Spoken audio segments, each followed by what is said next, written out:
بسم اللہ الرحمن الرحیم۔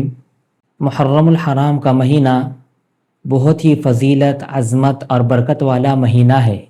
یہ مہینہ اپنی فضیلت اور امتیازات کی وجہ سے دوسرے ماہ و شہور سے بہت علیحدہ شناخت رکھتا ہے، اور اس کی فضیلت اور اہمیت موجودہ زمانے سے نہیں بلکہ کفار مکہ کے زمانے سے چلی آ رہی ہے۔ چنانچہ قرآن اعلان کرتا ہے، ان عدت الشہور عند اللہ 12 شہرا فی کتاب اللہ یوم خلق السماوات والارض منها 4 حرم۔ یہ جو نظام ہے، جو 12 مہینوں کا جو نظام ہے، اللہ تبارک و تعالیٰ نے اس کو ابتدائی زمانے سے، یعنی جس وقت زمین اور آسمان کو پیدا کیا اس وقت اللہ تبارک و تعالیٰ نے یہ نظام بنایا، لیکن ان میں سے 4 مہینوں کو اللہ تبارک و تعالیٰ نے خاص کیا، جس کو کہا منہا 4 حرم۔ تو ان مہینوں کا اللہ تبارک و تعالیٰ نے ایک حرمت، ایک عظمت اور ایک تعظیم عطا فرمائی، اور یہ حرمت اور تعظیم زمانہ جاہلیت سے چلی آ رہی ہے۔ اگر دیکھا جائے تو یہ مہینے اور یہ ایام، یہ دن جو ہیں حرمت والے، دوسرے ہی دنوں کی طرح ہیں، لیکن ان کو ایک خاص امتیاز اور فضیلت حاصل ہے۔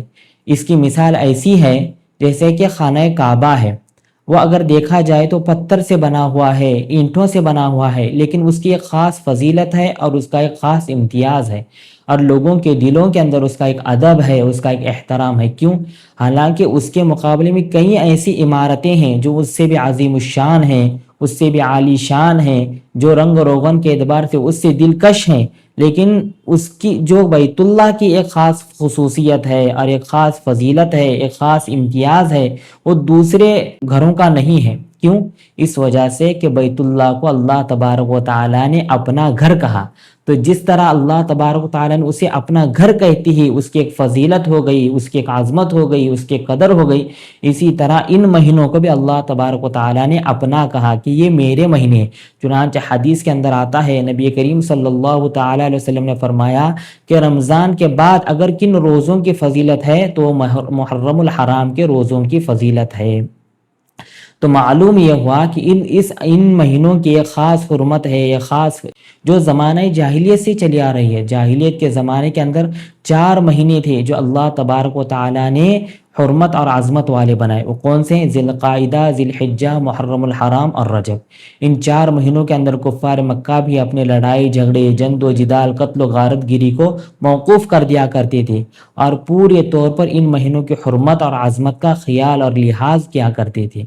تو یہ بہت بڑا عظمت والا، بہت برکتوں والا اور بہت ہی عبادت کرنے والا، اور اللہ تبارک و تعالیٰ کو اس کے اندر راضی کرنے کی ایام اور دن ہے، بہت ہی عظمت والا مہینہ ہے۔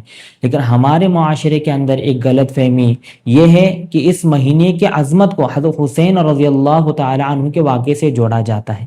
میرے عزیزوں، میرے دوستوں، یہ وہ مہینہ ہے جس کی حرمت کا اعلان نبی کریم صلی اللہ تعالیٰ علیہ وسلم نے اس وقت کیا تھا جب حضرت حسین رضی اللہ تعالیٰ عنہ چھوٹے بچے تھے، اور جس وقت دین مکمل ہوا، الیوم اکملت لکم کی آیت نازل ہوئی کہ تمام احکام، تمام دین کے امور اب مکمل ہو چکے، اس کے بعد حضرت حسین رضی اللہ تعالیٰ عنہ کی شہادت کا سانحہ اور شہادت کا واقعہ پیش آیا ہے۔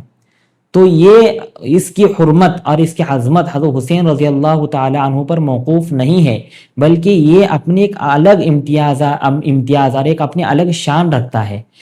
اگر یوں کہا جائے تو غلط نہ ہوگا کہ حضرت حسین رضی اللہ تعالی عنہ کی عظمت ہے، ان کی یہ شان ہے کہ جب ان کو شہادت کا موقع آیا تو اللہ تبارک و تعالیٰ نے ان کے لیے حرمت والا مہینہ یعنی محرم الحرام کو چنا۔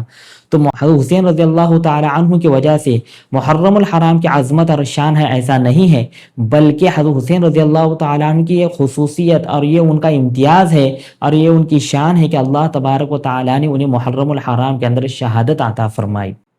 تو محترم دوستو، یہ بہت ہی عظمت والا، بہت ہی فضیلت والا مہینہ ہے، اور اس مہینے کے روزے کو رمضان کے بعد والا اگر کوئی فضیلت والا روزہ ہے تو اس مہینے کو قرار دیا۔ تو معلوم ہوا کہ اس کی بہت عظمت ہے، ہمیں بھی اس کی بہت قدر کرنی چاہیے، اس کا بہت احترام کرنا چاہیے۔ اس مہینے کا نام ہی ہے محرم الحرام، حرمت، تقدس، تعظیم، پاکیزگی جس کو کہا جاتا ہے۔ تو نام سے یہ معلوم ہوتا ہے کہ اس مہینے کی بہت ہی حرمت ہے، بہت ہی عظمت ہے، بہت ہی برکت ہے۔ ہمیں چاہیے کہ ہم بھی اپنے معاشرے کو اپنے اس مہینے کے اندر اٹھنے والی بدعات اور خرافات سے پرہیز کریں اور لوگوں کو بھی ان سے بچانے کی کوشش اور فکر کریں۔ میرے دوستوں، یہ بہت ہی عظمت اور حرمت والا مہینہ ہے جسے اللہ تبارک و تعالیٰ نے حرمت والا مہینہ بنایا۔ اس کے اندر ایک روزہ آتا ہے جسے عاشورہ کا روزہ کہا جاتا ہے، جو 10ویں محرم الحرام کو رکھا جاتا ہے۔ نبی کریم صلی اللہ تعالیٰ علیہ وسلم جب ہجرت کر کے مدینہ منورہ آئے تو آپ نے دیکھا کہ وہاں کی یہود روزہ رکھتے ہیں، تو آپ صلی اللہ علیہ وسلم نے ان سے دریافت کیا کہ تم کون سا روزہ رکھتے ہو؟ تو انہوں نے کہا کہ ہم عاشورہ کو روزہ رکھتے ہیں، یعنی وہ روزہ رکھتے ہیں کہ جس دن اللہ تبارک و تعالیٰ نے حضرت موسیٰ علیہ السلام کو اور ان کی قوم کو فرعون سے نجات عطا فرمائی تھی۔ تو آپ صلی اللہ تعالیٰ علیہ وسلم نے فرمایا کہ ہم تو زیادہ حقدار ہیں اس روزے کے، یعنی ہمیں چاہیے کہ ہم زیادہ اس روزے کو رکھنے کی فکر کریں، ہم تو ان سے بھی زیادہ حقدار ہیں۔ تو چنانچہ آپ صلی اللہ تعالیٰ علیہ وسلم نے عاشورہ کا روزہ رکھا اور صحابہ نے بھی عاشورہ کا روزہ رکھا۔ تو عاشورہ کا روزہ رمضان کے روزوں سے پہلے یہ فرض اور واجب تھا، لیکن رمضان المبارک کے جب روزے فرض ہوئے تو عاشورہ کا روزہ مستحب ہو گیا۔ تو صحابہ اکرام نے بھی روزے رکھے، نبی کریم صلی اللہ تعالیٰ علیہ وسلم نے بھی روزے رکھے، اور جب نبی کریم صلی اللہ تعالیٰ علیہ وسلم نے روزے رکھے تو صحابہ نے روزہ رکھا، تو صحابہ نے عرض کیا کہ اللہ کے نبی، جس طرح یہود نے روزہ رکھا ہم نے بھی عاشورہ کو روزہ رکھا۔ گویا صحابہ کا یہ سوال تھا کہ اللہ کے نبی، گویا ہم نے یہودیوں کی مشابہت اختیار کی۔ تو آپ صلی اللہ علیہ وسلم کو محسوس ہوا کہ میرے صحابہ مجھے کیا عرض کرنا چاہتے ہیں، تو آپ صلی اللہ تعالیٰ علیہ وسلم نے فرمایا کہ میں آئندہ سال اگر مجھے موقع ملا تو میں 9 تاریخ کا بھی روزہ رکھوں گا۔ تو آپ صلی اللہ تعالیٰ علیہ وسلم نے 2 روزے رکھنے کا گویا یہاں اعلان فرمایا، لیکن آپ صلی اللہ تعالیٰ علیہ وسلم کے آئندہ سال موقع ملتا اس سے پہلے اللہ کو پیارے ہو گئے اور اللہ کے حضور میں چلے گئے۔ تو چاہیے کہ ہم 2 روزے رکھیں، لیکن موجودہ زمانے کے اعتبار سے یہود عاشورہ کا بھی روزہ نہیں رکھتے، تو اگر ہم صرف اور صرف عاشورہ کے دن کا بھی روزہ رکھ لیں تو یہ ہمارے لیے الحمدللہ کافی ہے، اور ہم اللہ تبارک و تعالیٰ سے امید رکھتے ہیں کہ اللہ تبارک و تعالیٰ ہمیں اس مہینے کی پوری عظمت اور پورا احترام کرنے کی توفیق عطا فرمائے۔ اللہ تبارک و تعالیٰ ہمیں پوری طور پر ان مہینوں کے اندر اپنے آپسی تعلقات کو مضبوط بنانے، اپنے اندر پیار و محبت پیدا کرنے، نمازوں کی پابندی کرنے کی توفیق عطا فرمائے۔ آمین۔ السلام علیکم ورحمۃ اللہ وبرکاتہ۔